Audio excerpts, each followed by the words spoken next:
on Wednesday and Thursday, many of you probably know that we had the Democratic debates, presidential primary debates. There were 10 of them that went on Wednesday and 10 on Thursday. And I didn't watch much of Wednesdays. I saw some highlights. I did watch Thursdays, and watching it, it's just like you're watching a whole house of fools. I mean, these guys and their ideas, like free healthcare for all, free college, pro-abortion, open borders, no laws as far as keeping illegal immigrants out, pro-LGBTs, fighting an imaginary war on so-called climate change. And it's just like every single Democratic platform is either foolish or it's anti-God. And I mean, that's what the Democrat Party now has become the anti-God party. And I don't know whether to call them the Demon-crats or the Dumbo-crats, because some of them do this stuff on purpose, where they manipulate and lie, and some of them actually believe some of these things, like climate change. I believe climate change is, I put it this way on Facebook this week. I said that the threat to America is not climate change, it's moral change. And what they've done, the Democrats have done, is because they stand for everything that's immoral, they create some other kind of fake thing that they can pretend, a fake morality, something they're fighting for, some cause that makes them look morally superior to us. And the big one that they do is climate change. I mean, it's a hoax. When you go to, I think I have it right here, Genesis 8:22, God says, "While the earth remaineth, seed time and harvest, cold and heat, and summer and winter, and day and night shall not cease."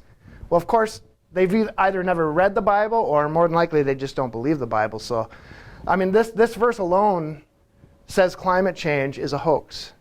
Because only God can control the climate. Man can't all of a sudden create this catastrophe in climates, okay? So, and then there was this guy, Pete Buttigieg, or whatever his name, I don't know how to say it. Does anybody know? I call him Pete the Sodomite, because that's what he is. And he had the guts or the audacity to stand up there and say that the conservatives can't claim to be Christians, or they can't wrap their cause in Christianity because we don't support illegal immigration. And so they say that, so here we have an openly unashamed homosexual saying that we're not Christian enough. And that he somehow is morally superior to us. He and the Democrat Party are morally superior to us when everything they stand for is against God. But what's important is the Bible never tells us anywhere that we should accept, or that we have to accept illegal immigration and things like that. In fact, God, in His Word, actually set up boundaries for nations, and nations have the right to enforce their boundaries. There's no scripture in the Bible that says it's evil to enforce those borders. Now, do we want to be kind to other people and other nations? Yes, but that doesn't always mean you have to bring them into your house. We can go like we do. We send out missionaries, we help other countries with military aid, and we do all these things. But yet they always try to find, like Satan does, and we're going to actually see some scriptures later when we get into our study, they always find a scripture to twist on us to make it as though we are not following God, or we're not Christian. It's Satan's the accuser, and that's what they're doing.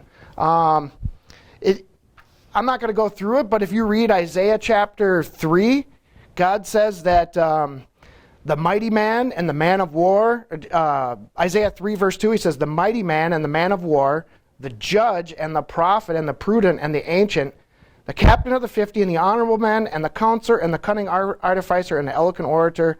He says he's going to take all these people away. He's basically going to take all the wise people away, and this is what you're going to end up with, these people.